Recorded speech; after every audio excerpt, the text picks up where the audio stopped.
Ready to Die by Notorious B.I.G. Christopher George Latour Wallace was born in Brooklyn, New York. He was nicknamed Big because of his size at 10. He excelled in school and received a lot of awards from his English classes. He started selling drugs at 12 years old. He began rapping as a teen. He would perform with local groups for fun. At 17, he dropped out of school and got into some trouble for weapons charges as well as selling crack cocaine. He spent 9 months in jail and decided when he got out, he was going to put together a demo tape. He named himself Biggie Smalls from the 1975 movie Let's Do It Again. The demo made it to DJ Mr. C and an editor at The Source magazine. He was placed in the unsigned hype section of the magazine when an A&R named Sean Combs heard his demo and signed him to Uptown Records.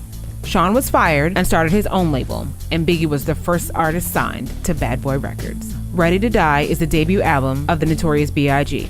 How do we feel about Ready to Die? Alright, man, the Notorious B.I.G., man, Ready to Die. Yeah. Most people consider this album a classic. Is it? I don't know. You tell me. Yo, when I first heard this album, I was 11 years old. Hi, Mom. Hi, Dad. What the fuck were they thinking to let 11-year-old own Ready to Die for Biggie Smalls? Hey, they said you was ready. Apparently. I mean, I didn't end up doing anything bad or anything, but I remember, like, listening to this joint front to back. I was a kid, like, when the Fuck Me skit would come up, I had to turn it down. You got to make sure you're somewhere near the radio when One More Chance went off. You know what I'm saying? I don't know if you had to do that, but I had to do that. You know what I'm saying? And they playing Jodeci too, because like Biggie was a huge Jodeci fan. And but anyway, the intro was cool. It sets the scene. It makes it seem like it's a movie. It's pretty much showing Biggie, you know, his birth all the way to him being a troubled teenager. And some of this shit is, you know, pretty much true. You know, he was born, his dad left. His mom didn't know how to control him. He was pretty much out of control. He was actually, you know, like we said in the bio, he was doing good in school and stuff. But, you know, he started selling drugs.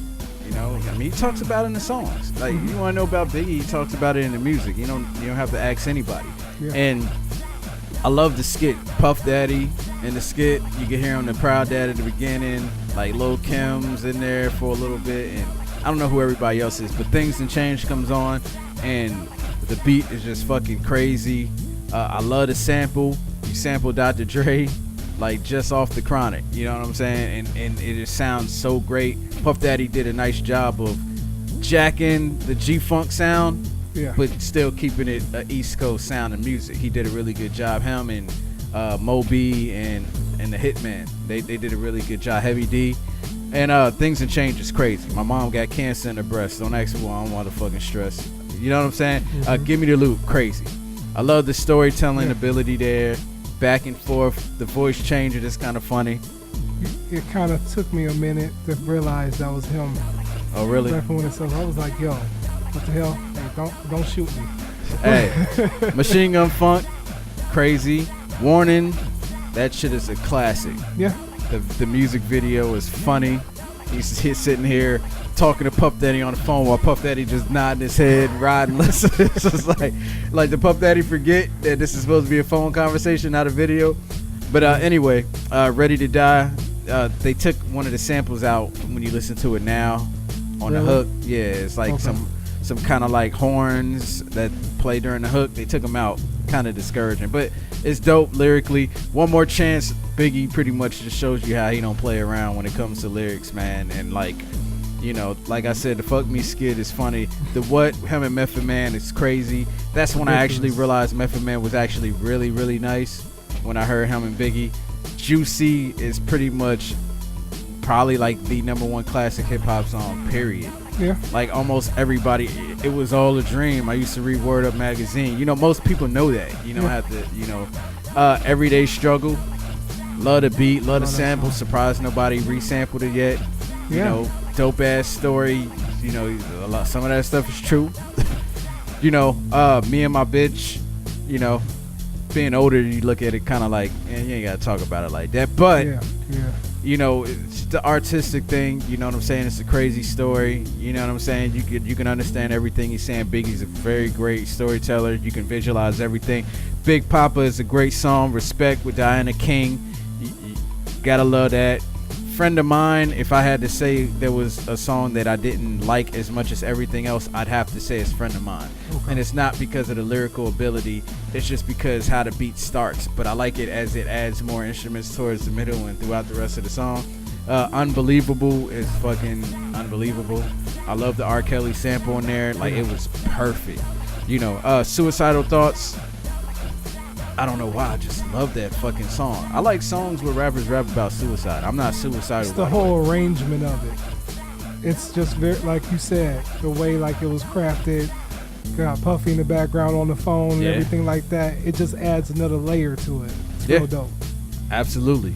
Love fucking Suicidal Thoughts. The song. And Who Shot You? Fucking hip hop classic song, man. Mm-hmm. Anytime rappers freestyle, they usually freestyle over that beat.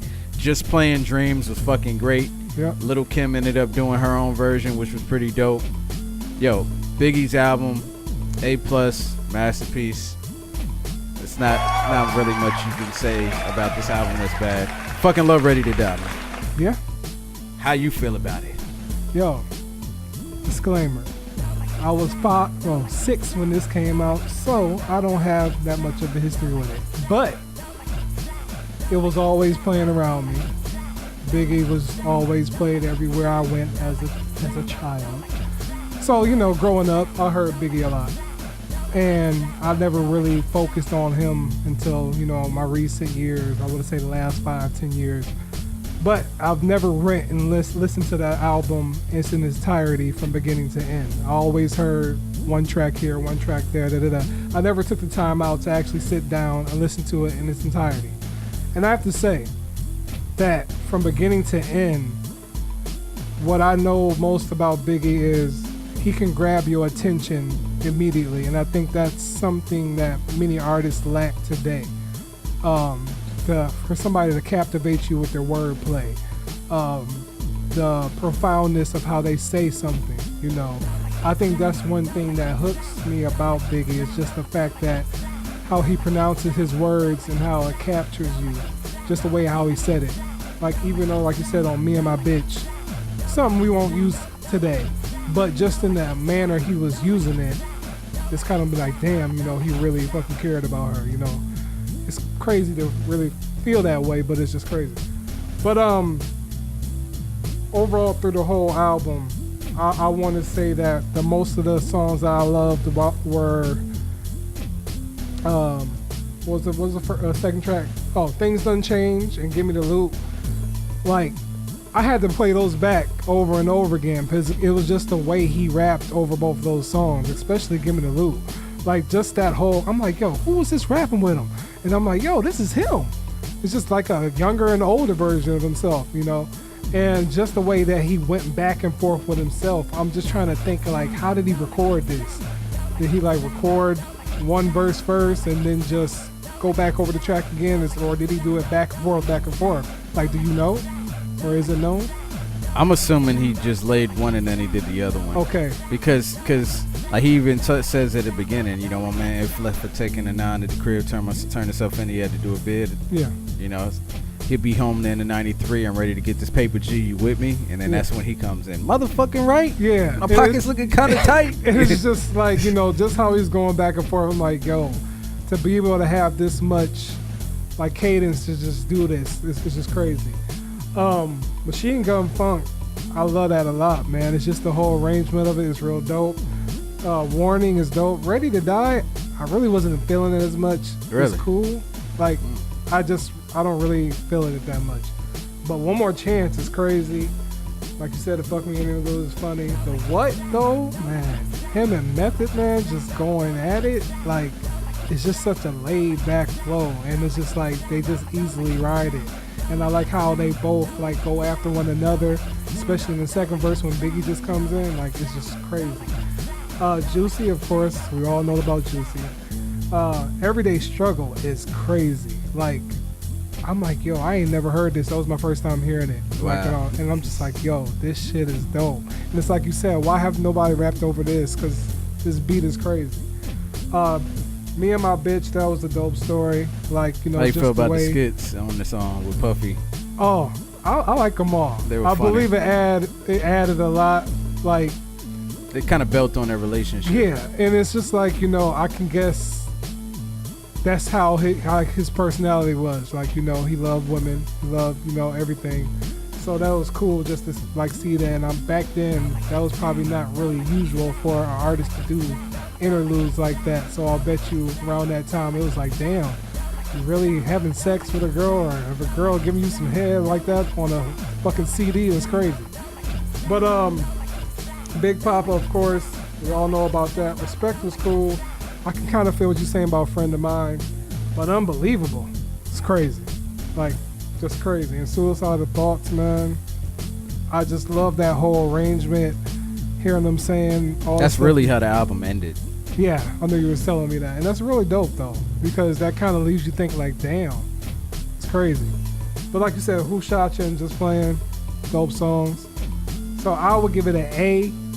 I'm not gonna give it an A plus, because God the damn, only reason I say that, Did you guys hear that? I give it an A. One of the reasons is because I felt like maybe that's just how I feel now. I don't know about the time it was released, but now I just feel like some of the songs weren't layered as much as I would want them to be. Kind of followed the same kind of formula, but I get that in what, 95? 94. 94?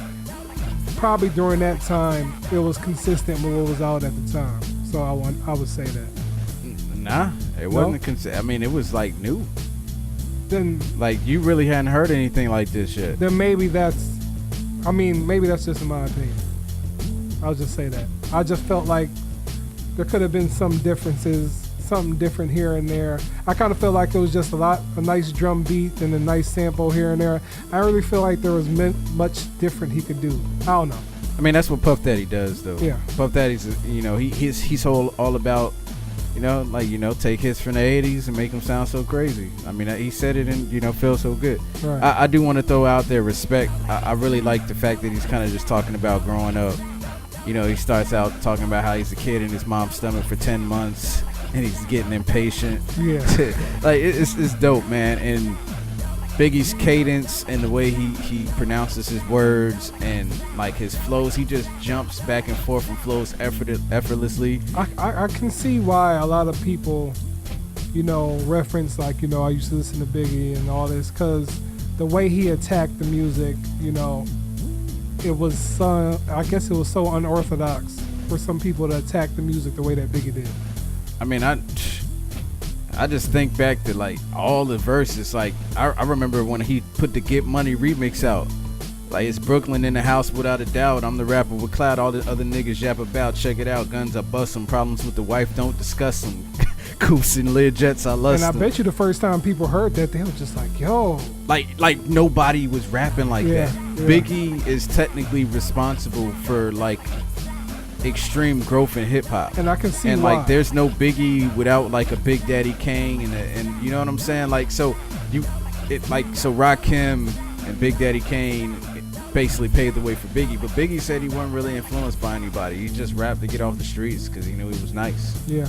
He wasn't the type of rapper to say so and so influenced. I mean, you heard the skit. Yeah. She was like, who you influenced? Nobody really influenced me, man. I just wanted to get off the block. That's what's up. And he was that just fucking good at it. Right. Crazy, man. We gonna play the what, man? I used to get feels on the bitch. Now I throw shields on the dick to stop me from that HIV shit. And niggas know they soft like a Twinkie fillin', playing the villain, prepare for this rap killing. Biggie Smalls is the illest. Your style is played out like Arnold when that what you talking about, Willis? The thrill is gone, the black Frank White is here to excite, throw dick to dice. Bitches are like I'm brainless, guns are like I'm stainless steel. I want the fucking fortune like the wheel. Man, gotta stop that joint, man. THOD, man. Here I am, I'll be damned if it ain't some shit. Yeah, like that shit is just so hard. What is fucking hard as shit? It is. And you said you like Machine Gun Funk, how he did the voice changes. What you should listen to is Somebody Got to Die, because on Life After Death he does a little, but the thing is he can do subtle voice changes. Okay. Like you really got to be sitting there paying attention. And then he does the same thing on man, what's the name of this song, man? Shit. I know people looking at me like, this nigga is slipping. It's not What's Beef. It is, yeah, Niggas Bleed. Okay. The story Niggas Bleed, like, it's just like he's changing characters, but he's only doing subtle voice changes, so you gotta really be paying attention to catch him. And like, somebody got to die. That story is one of them stories where I always get vivid pictures of it. You know what I'm saying? A lot of people kind of jack that thing. Like, he'll really put a story in your head. Like, me and my bitch, I could see that happening through my mind. I'm just like, damn. Yeah, I saw the whole just thing how when he was just like, he said he was rolling up on there. He had to go hide his. Yeah, he said, you know, had to go. He said, you know, saw police was on the scene. I had to pull away to make sure my shit was clean. Yeah. You know, just through the burner in the bushes, stepped the police with the shoved in the pushes. Yeah. Didn't take long for the tears start. Yeah. Yeah. I saw my bitch dead with a gunshot to the heart, and I knew it was meant for me. It's like, it's big, it's crazy. Yeah, man.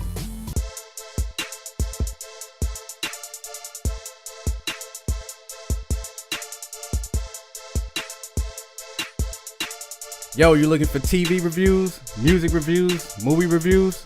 Then check out the only reviews that matter, man. Yeah, just hit that subscribe button. Make sure you hit the notifications and stay tuned.